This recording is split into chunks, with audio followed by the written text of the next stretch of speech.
Alors, c'est parti. Dans cette vidéo, je vais réagir à ce qu'on va regarder. Donc, c'est principalement une professionnelle du ASMR qui va présenter son nouveau micro. Et donc, je suis tombé sur sa vidéo parce que je m'intéresse au micro qu'elle s'est acheté. Je voulais donc voir les avis, entendre le son, etc.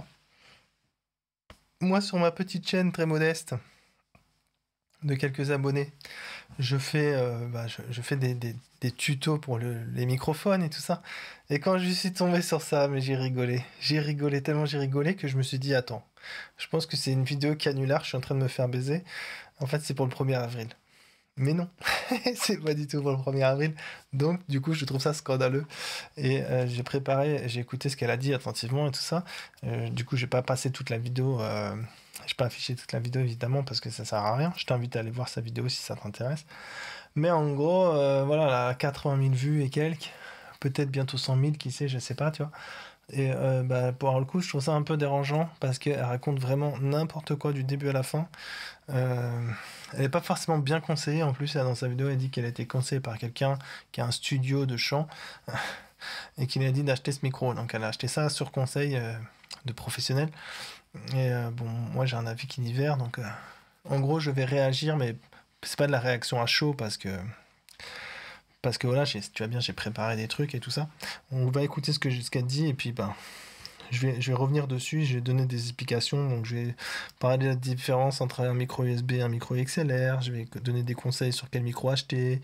Et puis sinon, je vais principalement aussi revenir sur ce qu'elle peut raconter par moment. Alors déjà, la mallette de rangement est incroyable.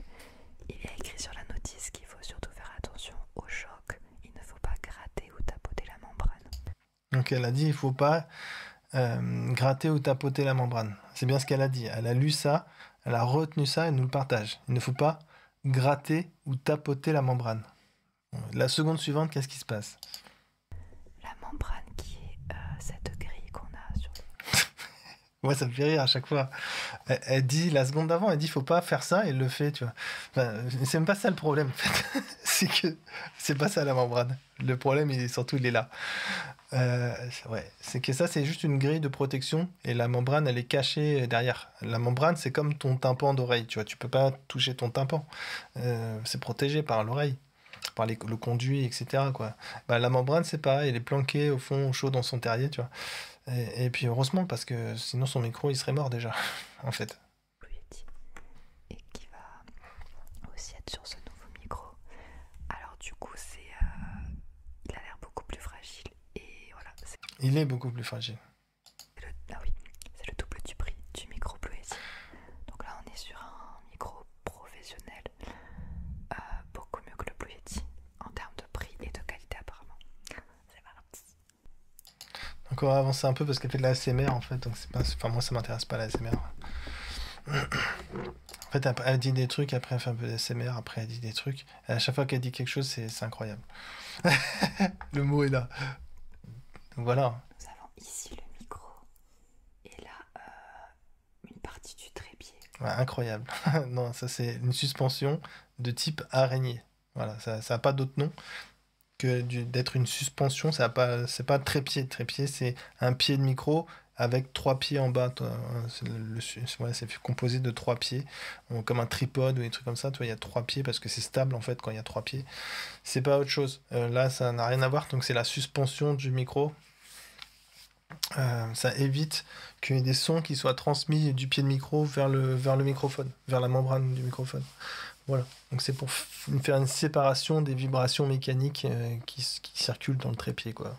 Voilà, pour que quelqu'un, par exemple, puisse déplacer le pied de micro avec le micro attaché dessus, sans que ça fasse boum, boum, boum, boum à chaque fois que tu déplaces un peu le microphone. Mais de manière générale, ce qu'elle a dit, c'est très vrai. Par contre, le microphone qu'elle est en train de déballer est beaucoup plus fragile que le Yeti.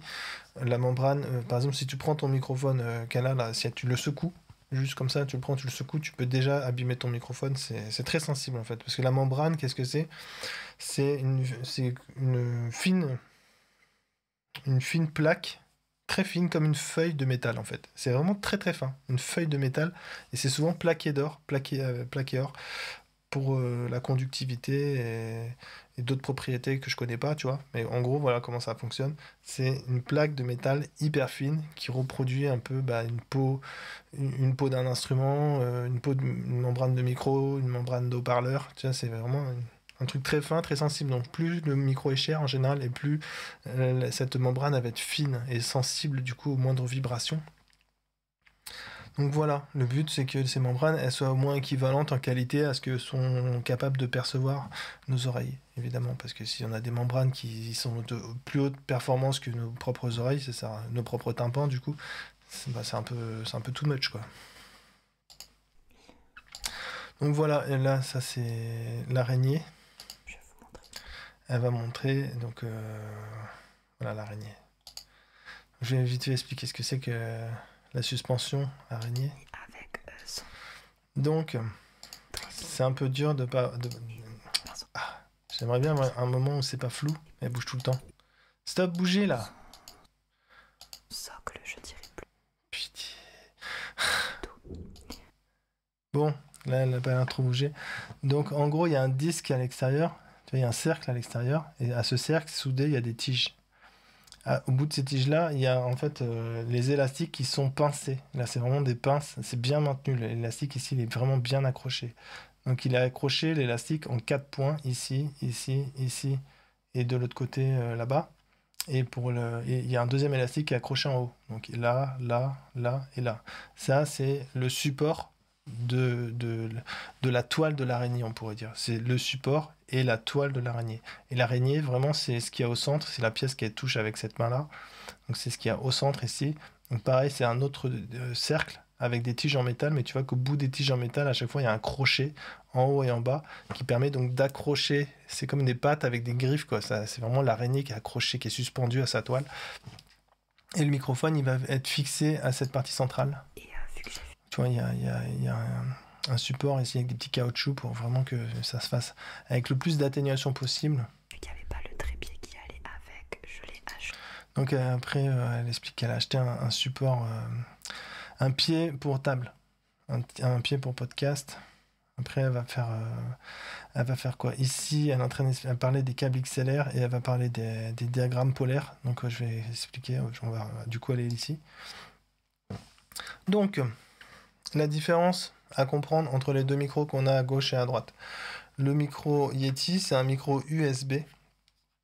Ce qui veut dire que le signal, quand la membrane elle bouge, ça fait que ça se transforme dans le micro en un signal analogique. C'est un signal électrique, si tu veux. C'est analogique, électrique, c'est pareil. Donc c'est un signal analogique. Ce signal analogique, il va être récupéré dans un circuit avec une puce spéciale et qui va changer le signal analogique en numérique. Donc dans le microphone, il y a une carte son. Souvent on appelle ça plutôt une interface audio. Bref, il y a une carte son qui va transformer le signal analogique en signal numérique. Et ensuite, avec le câble USB, ça va être envoyé à l'ordinateur. Donc le câble USB, il ne transporte que des 0 et des 1, tu vois, des paquets de données numériques. Voilà, c'est comme ça que ça marche, un micro USB.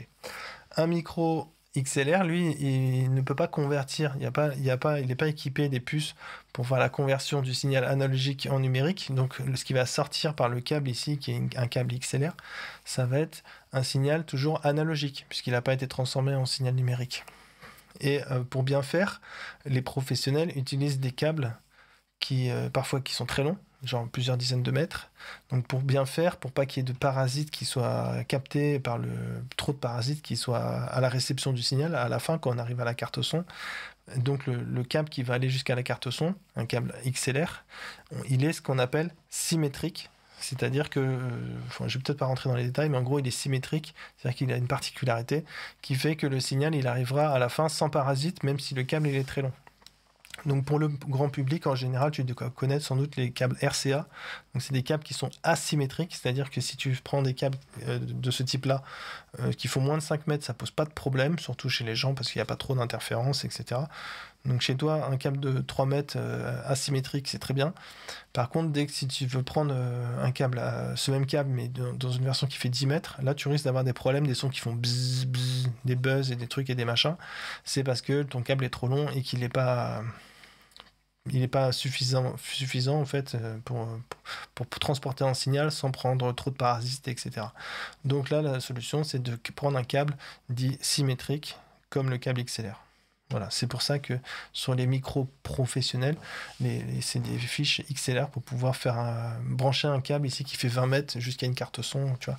Donc ça peut être au milieu d'une scène ou je sais pas où. Et dans une autre salle, plus loin, t'as la console avec la carte son. Voilà comment ça marche, voilà la différence principale. Donc l'intérêt de ce modèle de micro XLR, c'est que du coup, si tu veux changer le micro XLR, si tu veux ce micro XLR, tu peux le mettre sur une carte son, puis après sur une autre, ou inversement, sur ta carte son, tu peux mettre un micro, puis un autre, même plusieurs micros, etc. Ça dépend de la carte son. Enfin, tu vois, tu peux faire t'as plus de possibilités de combinaison, et du coup, c'est pratique pour les professionnels. Alors que là, ce genre de micro USB, la carte son est dédiée au microphone. Tu peux pas changer. Tu peux pas prendre la carte son qui est dedans et la déplacer sur un autre micro. C'est pas possible. C'est l'air, voilà. Donc voilà, là elle expliquait ça. Elle explique qu'elle a acheté un câble XLR. Et puis après, on va arriver là où est-ce que les gens étaient attentifs à ce qu'elle a dit. Mais elle raconte n'importe quoi, donc on va revenir dessus. Voilà. Et ensuite... Donc je vais t'expliquer d'abord, je pense... qu'est-ce qu'elle présente, et après on écoutera ce qu'elle a à en dire, pour te dire que vraiment, c'était très drôle à regarder la première fois. Donc ici, on a des diagrammes polaires, ou on appelle ça aussi des directivités. Il y en a 3. Très souvent, les micros qui sont comme ça, des micros large membrane, ils vont juste avoir la directivité cardioïde. On appelle ça cardioïde parce que c'est en forme de cœur. Cardio, tu sais, le cardio, c'est le cœur. Donc cardioïde, c'est en forme de cœur, là, tu vois, c'est ça. Donc ça fait un cœur à l'envers, je sais, mais bon, voilà, faut voir un cœur ici. Et si tu mets sur la position à droite, tu es sur la directivité dite en 8, en figure 8. C'est comme ça que ça s'appelle la figure 8. Donc tu vois, ça fait un 8, hein. Voilà, un 8, un cœur. C'est vraiment pas compliqué, hein. C'est des symboles très clairs. Et ici, tu as un cercle. Donc en gros, ça veut dire, si tu te mets dans cette position, tu es en omnidirectionnel. Omni, ça veut dire tout, directionnel, toutes les directions. Voilà.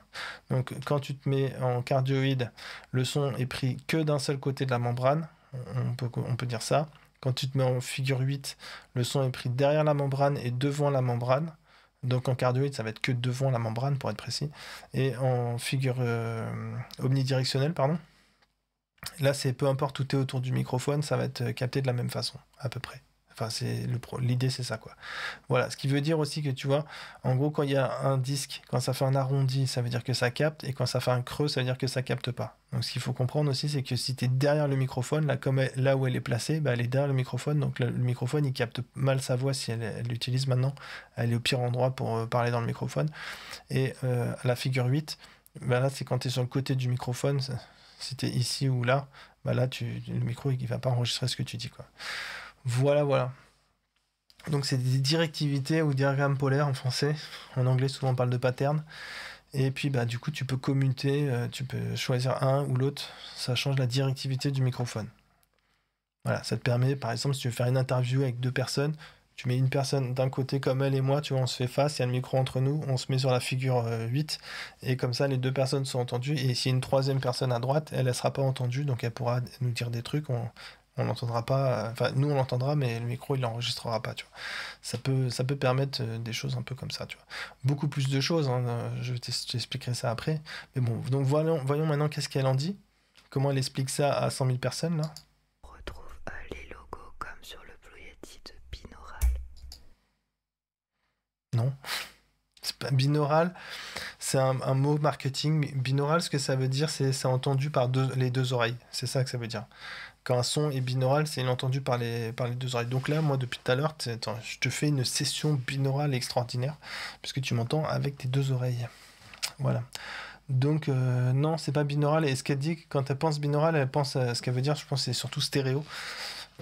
Ça coïncide, hein, parce que stéréo, évidemment, c'est aussi quand il y a deux sources.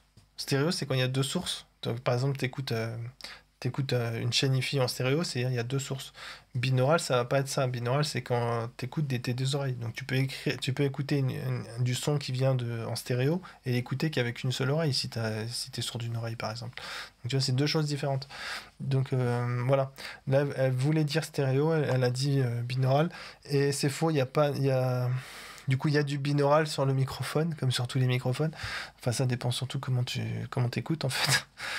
Mais par contre, il y a pas de stéréo, parce que pour enregistrer en stéréo avec un micro, il faut que le micro soit composé de deux tympans. Parce que pour entendre, un micro, c'est comme une oreille. Pour entendre en stéréo, il faut deux oreilles. Normal, nous, on entend en stéréo, on a deux oreilles. On entend en binaural aussi, du coup. Mais voilà, on entend, même si c'est pas la même chose, t'as compris la subtilité. Et là, du coup, il y a qu'un seul, dans ce micro-là, il y a qu'un seul tympan, il y a une seule membrane, donc il n'y aura jamais de prise stéréo possible avec ce micro. C'est pas possible. Il faut plusieurs micros identiques, par exemple. Monocentré. Monocentré. Ambiant. Elle a du culot. Monocentré, mais qu'est-ce que ça veut dire? Hop là. Et de l'autre. Donc elle l'a mis en cardioïde, on a vu. Côté. Et on peut voir ici, attends. On a du coup le côté condensé. Le côté condensé. Et compression et pas compression. Alors ça c'est un gros, comment te dire. Quand tu traites ton son, tu as plusieurs paramètres. Tu peux réduire le bruit de fond, tu peux compresser ou égaliser. Ici Tu as mis un commentaire ici qui est juste. Paramètre compression est directement activé sur le micro. Donc là, elle raconte n'importe quoi. Elle s'est rectifiée au montage, mais elle dit complètement n'importe quoi. Ça n'a rien à voir avec la compression. Donc là, déjà, ce que je voulais pointer, c'est l'image est à l'envers, parce que tu vois, on voit Made in China à l'envers. Normalement, on est censé lire dans l'autre sens. Ce qui fait que le symbole que tu vois, tu le vois à l'envers. Ça, c'est pas le symbole du filtre coupe-bas. C'est le symbole du filtre coupe-bas. En fait, quand le trait ici, il faut voir ça comme les fréquences. Donc les fréquences, à gauche, c'est grave, au milieu, c'est médium, et à droite, c'est aigu. Donc c'est basse fréquence, médium et haute fréquence. Donc là, on dirait que là, il n'y a pas de filtre spécial, c'est-à-dire le signal, il passe normalement. Et là, ce que ça dit, en fait, c'est que le symbole qu'on voit là, à l'image, c'est que c'est un filtre qui coupe les hautes fréquences. Donc ce sera un filtre coupe haut. Mais c'est parce que l'image est à l'envers. D'accord? Normalement, le symbole, c'est l'inverse. Donc ça commence par une pente et après, ça va tout droit. Voilà. Bref. On va avancer. Après qu'est-ce qu'elle fait? Elle installe son micro sur l'araignée. On a expliqué déjà. Ensuite, voilà, ça c'est intéressant. Vite fait. Tu vois, là, elle a des écouteurs et après, elle passe sur un casque. Donc, quand elle passe sur un casque ici, c'est important si tu veux faire de la SMR par exemple, c'est important que soit tu n'aies pas du tout de casque, ou soit si tu as un casque, il faut que tu aies un casque fermé parce que ce qui va se passer, c'est ce qu'elle a dans le casque ici, c'est le retour de son micro. C'est-à-dire, elle entend ce que le micro capte, mais c'est le micro là, il est hypersensible. C'est un micro très très sensible au moindre son. En plus, quand tu fais du ASMR, tu mets le gain à fond, presque, et tu chuchotes, tu fais... Et puis c'est super fort dans le micro, normal, tu vois. Et le truc, c'est que du coup, s'il y a du son dans son casque, le micro, il est capable de l'entendre, à moins que ça soit un casque fermé et qui isole bien son oreille. Donc, qui isole bien, qui enferme bien le son qu'il y a dans le casque, il faut qu'il reste dans cette zone-là, il ne faut pas qu'il puisse sortir de la coquille, en fait, du casque. Voilà. Donc attention au Larsen quand tu fais du monitoring sur le micro. En général, il y a des risques du coup que d'un seul coup ça fasse un son aigu super fort. Alors bip. Donc voilà. Surtout pas faire ça avec des oreillettes. Hein, ce qu'elle faisait juste avant là. Non, c'est un petit peu encore avant. Des oreillettes. Et ça c'est un risque. Il y a un Larsen. Donc attention. Bref. Après, elle dit encore que c'est du binaural ou je sais pas quoi. Elle dit qu'elle va acheter un casque. Elle dit qu'elle va acheter un câble XLR binaural bientôt. J'ai aucune idée de quoi elle parle. Mais bon, passons. Après, elle fait du truc, enfin de l'ASMR, pardon. Elle fait des genres de trucs comme ça, par exemple, qui me rendent assez fou. C'est qu'elle projette de l'eau sur une membrane. Donc en fait, il y a des micros. Tu fais ça, ton micro, c'est quasiment ses poubelles, tu vois. Il y a de quoi donner des frissons. Bon, après, le micro, il vaut 100 balles, ça vaut pas très grave. Et c'est pas vraiment un très bon micro, mais tu vois. Enfin, moi, de me dire que quelqu'un qui lui a conseillé d'acheter ce micro-là, je trouve pas que ce soit une bonne idée. Je pense que de rester avec son Blue Yeti, c'est beaucoup mieux parce que le Blue Yeti, maintenant on va passer sur ça. Donc on a vu le micro pas mal en détail. Là, quand on l'a rapproché, on a vu que, en gros, on voit la membrane. Bon, attends, faut qu'elle bouge pas trop. Voilà, on voit ici il y a juste la membrane. En fait, il y a une grille assez épaisse qui évite les chocs, qui te permet de toucher le microphone. Ensuite, il y a une grille fine en dessous qu'on devine à peine, qui est là pour empêcher les postillons et les poussières de rentrer en contact avec la membrane. Mais ce que tu peux pas empêcher, par exemple, c'est l'humidité. S'il y a de l'humidité dans une pièce, tu vas abîmer ta membrane. Ou alors, un truc que je l'ai vu faire dans sa vidéo, elle souffle, elle fait en direction de la membrane, directement, elle se colle et elle fait ça, c'est très mauvais parce qu'elle envoie de l'humidité sur la membrane.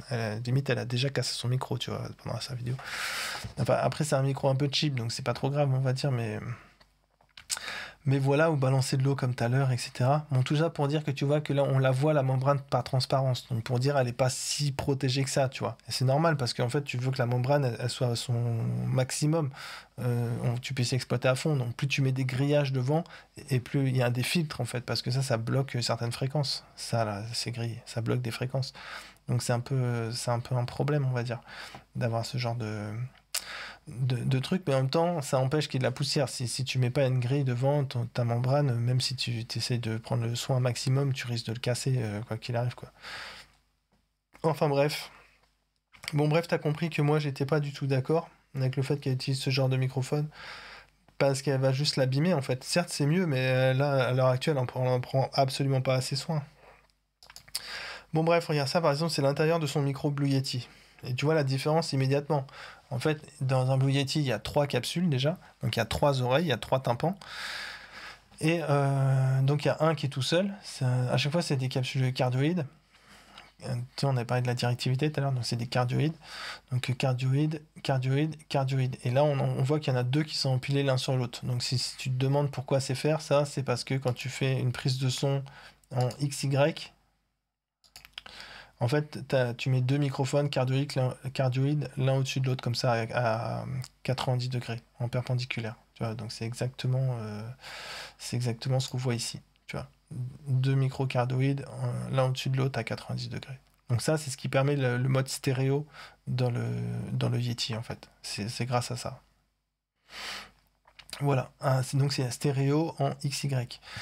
Et puis voilà, donc moi ce que je voulais te montrer, c'est à quel point la membrane elle est surprotégée dans un Yeti, et c'est pour ça qu'elle peut faire son ASMR avec un Yeti, je pense, même si elle met de l'eau dessus et tout, c'est pas trop grave, parce que tu vois, il y a une première grille, alors là on voit pas, mais à l'intérieur il y a une mousse, derrière ça, là, si on revient un petit peu en arrière, ici tu vois, on voit à l'intérieur, on voit qu'il y a une mousse. Il y a une mousse à l'intérieur. Et donc après, avant la membrane, avant d'accéder à la membrane, on voit qu'il y a une plaque en métal, carrément une plaque en métal. Et ensuite, il y a encore une grille. Donc il y a grille, mousse, plaque en métal, grille. Et derrière ça, il y a la membrane. Donc la membrane est bien protégée et est capable du coup de résister au maltraitement, au mauvais traitement que fait subir quelqu'un qui fait du ASMR apparemment. Parce que tu fais vraiment des trucs très bizarres avec tes microphones. Mais pour le coup, là, elle va l'abîmer son micro. Je pense qu'elle devrait trouver d'autres alternatives. Par exemple, aussi le fait de gratter comme ça les micros. C'est pas quelque chose que je conseillerais de faire, tu vois. C'est beaucoup parce que la capsule, encore une fois, elle est très très sensible. Pas la capsule, la membrane. Tu peux l'abîmer en fait avec les chocs, etc. Si tu veux capter des sons, la membrane, elle est là que pour capter des sons, des vibrations d'air. Faut pas la perturber, la membrane, faut la laisser vivre sa vie dans son coin. Juste, elle va écouter, quoi. C'est vraiment un tympan. Tu touches pas ton tympan pour faire des trucs. T'as pas besoin de toucher ton tympan pour te faire une séance d'ASMR, tu vois. Tu prends juste, je sais pas, une brosse et puis tu grattes ta brosse. Voilà, ça fait un son à peu près similaire que si tu touches ta grille. Sauf que quand tu touches ta grille, en fait, quelque part, t'envoies des vibrations. Les sons que t'entends, c'est pas le frottement sur la grille, c'est des vibrations qui sont transmises à la membrane par effet mécanique, quoi, parce que la grille vibre.